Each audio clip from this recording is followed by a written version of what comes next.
Hi everybody, I hope that you guys are having a great week. This week we're going to be talking about the reflective curriculum cycle, and so I have some brief notes on this particular topic. This is actually an important topic because it's part of the process of being a good teacher, you also want to be a lifelong learner. So the reflective curriculum cycle is where you systematically review the processes and the experiences that you have in the classroom, and then you're constantly tweaking them, trying to make them better, and the objective is to maximize student progress. Okay, so let's jump in. Okay, so the first question that we want to answer is, what is reflective practice? So reflective practice is a process that you would use in your classroom. It's a review process that allows you to plan, teach, assess, and then reevaluate and tweak those lesson plans. As Finlay says, the reflective practice is challenges assumptions of everyday practice and critically evaluates practitioners' own responses to practice situations. So basically, it's challenging you what you think and what you think is good and right and nice that's happening in your classroom, and then you teach it and you get feedback on that, either self-assessment feedback or feedback from others, so that way you can look and evaluate, is this really working for my students to maximize learning? And if not, you can change that and make it, the next time you teach it, make it better. Reflective practice encourages you to work with other teachers, and it makes sure that students are learning the most effectively that they can, because the learning is really tailored to that group of students. One year to the next, you're going to change that process up depending on which students you have in your classroom. So how does the reflective process look actually in practice? So basically what you're going to do is you're going to develop what you're going to teach. You're going to teach that material. And then after you're done teaching, you're going to self-assess to find out the effect of your teaching on student learning. And then based on the evidence that you gather, so it can't just be a gut feeling, you should be gathering some data. Maybe you have an exit ticket, or you have some sort of formative assessment where you're gauging how students are learning in that process. And then you're going to look and you're going to say, oh, wow, 40% of the students didn't understand this concept. And then you're going to say to yourself, okay, let's consider new ways of teaching, so that way I can improve the quality of learning. And so you brainstorm those ideas. Maybe you're going to talk to other teachers that you work with. Then you're going to try this new idea in practice, and then you're going to repeat the process over again. And that is the general stages of reflective practice. I've included this PDF in your module, so you can download a copy of this. And I thought it was really cool because it's a visual graphic of the reflective process. And the reflective process can both be for learning and for practice. And so you could take a look at this, and it just gives you a visual presentation of the information. Reflective practice has several benefits. One of them is that it increases teacher skills because you're constantly trying to learn how to do things better. It also improves usually teacher confidence, because after you've done something a couple times and you've tweaked it, you're going to feel more and more confident on teaching that concept and using that particular lesson. Another thing that reflective practice does is it promotes growth mindset. And that means that we're constantly trying to learn and grow as we go. And it's okay to make mistakes, because we're going to learn from those mistakes and then make things better for the students in the end. It encourages innovation, because teachers are looking for different ways to do things. They might engage with other teachers to try to get ideas. And finally, the last thing, the benefit of reflective practice is it encourages engagement by the teacher, by peer teachers, by administrators, and by students, and even families. Now we're going to look at 3 sets of data that support the reflective cycle practice. All right, let's take a look at Kolb's learning cycle. David Kolb is an educational researcher, and he developed a four-stage reflective model. Kolb's learning cycle highlights reflective practice as a tool to gain conclusions and ideas from an experience. The aim is to take the learning into new experiences, completing the cycle. Kolb's cycle follows four stages. First, practitioners have a concrete experience, meaning that they're teaching something. This means experiencing something new for the first time in the classroom. The experience should be an active one, used to test out new ideas and teaching methods.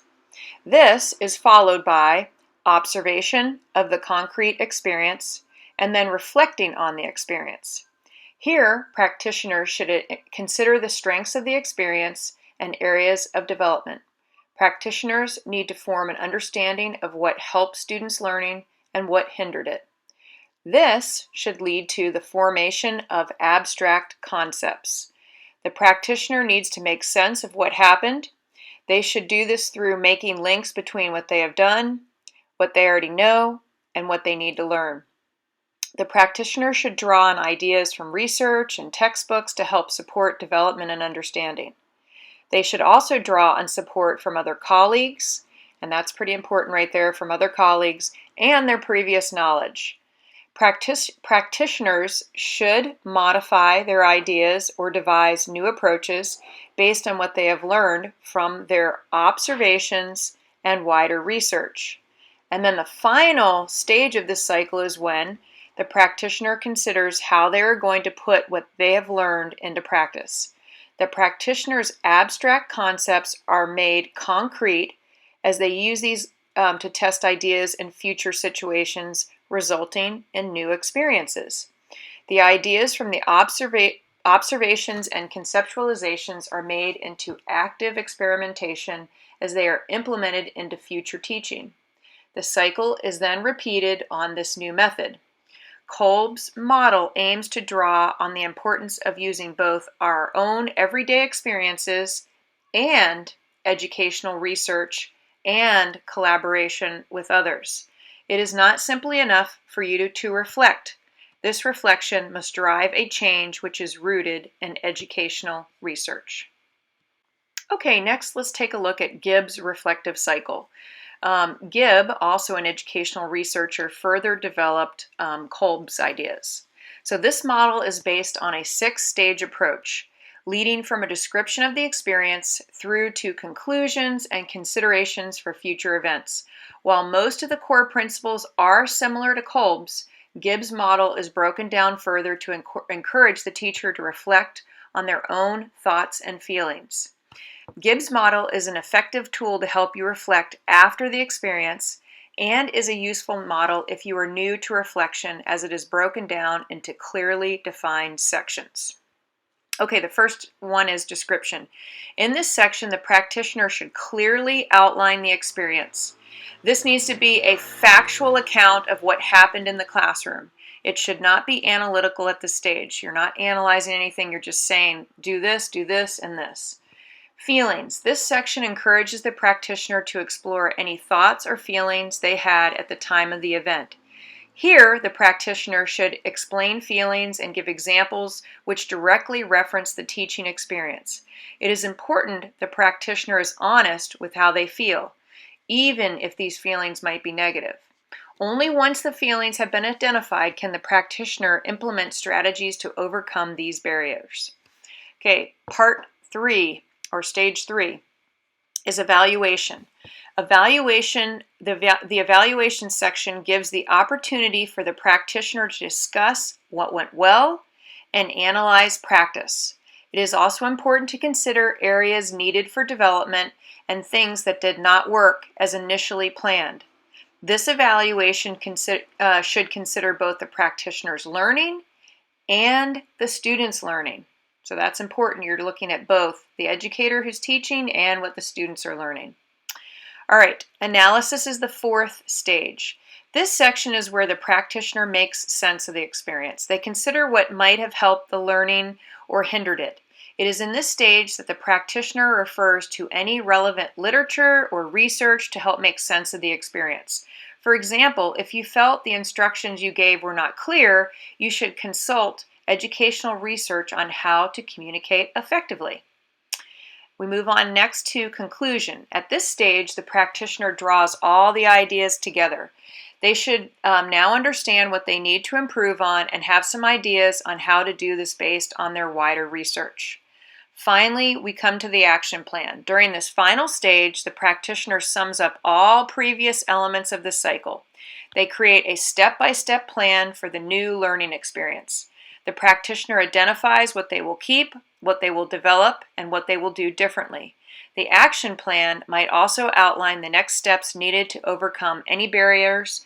For example, enrolling in a course or observing another colleague. Another educational researcher, Schoen, examines reflection a little more deeply. So we're going to kind of look at these two parts of reflection. Schoen talks about reflection in action and reflection on action. Okay, so let's talk about reflection in action. Reflection in action is reflection during the doing stage. That is, you're reflecting on the activity while it can still benefit the learning. This is carried out during the lesson rather than reflecting on how you would do things differently in the future. This is an extremely efficient method of reflection as it allows you to react and change an event at the time it happens. For example, in the classroom, you may be teaching a topic which you can see the students are not understanding. Your reflection in action allows you to understand why this has happened and how to respond to overcome the situation. This is a bit tricky though, because if you're a new teacher, this can be a little bit more difficult to do versus someone who's more experienced. Reflection in action allows you to deal with surprising incidents that may happen in a learning environment. It allows you to be responsible and resourceful, drawing on your own knowledge and allowing you to apply it to new experiences. It also allows you to personalize learning as, rather than using preconceived ideas about what you should do in a particular situation, you decide what works best at the time for the unique experience and student. Okay, on the flip side, kind of what we've been talking about in the other two models is reflection on action. So in reflection on action, it involves reflecting on how practice can be developed after the lesson has been taught. Schoen recognizes the importance of reflecting back in order to discover how our knowing in action may have contributed to an unexpected outcome. Reflection on action means you reflect after the event on how your knowledge of previous teaching may have directed you to the experience you had. Reflection on action should encourage ideas on what you need to change for the future. You carry out reflection on action outside the classroom where you consider the situation again. This requires deeper thought, for example, as to why the students did not understand the topic. It encourages you to consider causes and options, which should be informed by a wider network of understanding from research and collaborating with partners. By following any of the above models of reflection, you will have a questioning approach to teaching.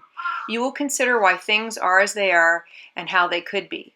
You will consider the strengths and areas of development in your own practice, questioning why learning experiences might be this way and considering how to develop them. As a result, what you do in the classroom will be carefully planned, informed by research and previous experience and collaboration with others, and focused with logical reasons. All of these models stress the importance of repeating the cycle to make sure knowledge is secure and progression is continued.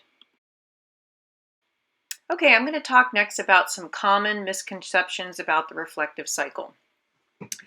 Sometimes you might hear people say it doesn't really directly impact my teaching if I think about things after I've done them. Well, the reflection is a cyclical process. So you do, analyze, adapt, and repeat. Reflections you make will directly affect the next lesson or blocks of teaching as you plan to rework and reteach ideas. Ask yourself, what did not work? How can I adapt this idea for the next time? This might mean redesigning a task, changing from group to paired work, or reordering the lesson. And many teachers do this from class period to class period. If you're teaching at the high school level, for instance, period 1 may be a different lesson than what you would have later in the day. Another misconception is reflection takes too long. I do not have time. Reflection can be done on the spot, as in reflection in action. You should be reflecting on things as they happen in the classroom. Ask yourself, what is working well? How? Why? What are the students struggling with? Why?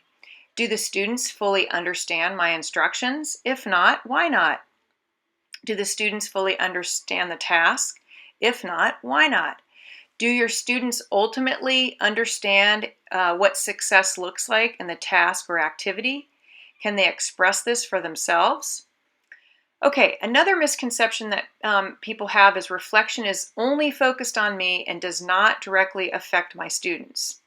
Well, reflecting and responding to your reflections will directly affect your students as you change and adapt your teaching.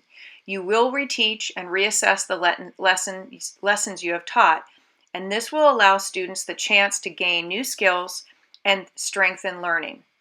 Creating evaluation models will help you to know whether the actions you have taken have had the intended effect. Okay, people sometimes might say too, reflection is a negative process. And this is where we need to change our thinking. We need to think, hey, growth mindset. We learn from our mistakes and we build on those so we can get better. Reflection is a cyclical process, meaning you grow and adapt. You should plan to draw on your own strengths and the best practices of colleagues, which you then apply to your own teaching. Try any of the reflection models listed that we've talked about, and you will find results. Okay, reflection is a solo process. How will I know I've improved? That's a misconception. Reflection is best carried out when part of a supported network. You can draw on the support of colleagues by asking them to observe and give feedback. You can also draw on student feedback, and reflection should trigger discussion and cooperation. What are some specific ways that you can carry out self-reflection?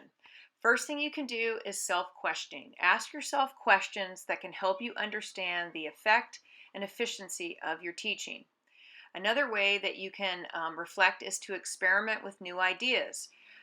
Trying out new methods or approaches in the classroom can create new learning opportunities. These changes can be as simple as varying a small activity or as adventurous as changing your whole approach or plan. Another thing you can do is discuss with colleagues. Drawing on support from colleagues will allow you to cement understanding and get involved with others' ideas and practices. How about discussing with students? That's another way that you can reflect. Drawing on student feedback will make sure your reflections are focused on your students. By reflecting with students, you allow them to play an active part in their learning and gain insight into what needs to improve to support student development. Okay, and another way you can do it is observations and feedback. Many people get nervous about observations, especially from admin, but you can also ask peers to observe you. And again, remember growth mindset. That's what we want to look for. We learn through our errors, trial and error to get better and better.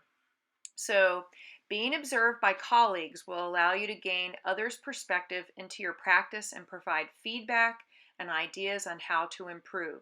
Observing your colleagues can also provide new ideas and approaches which you can try in your own practice. All right, so I hope those give you some ideas on what you could do to do the reflective practice in your classroom. I hope these notes gave you an understanding of the reflective process and helped you understand the importance of it. Please make sure to check out the resources in this week's module to learn more about the reflective process.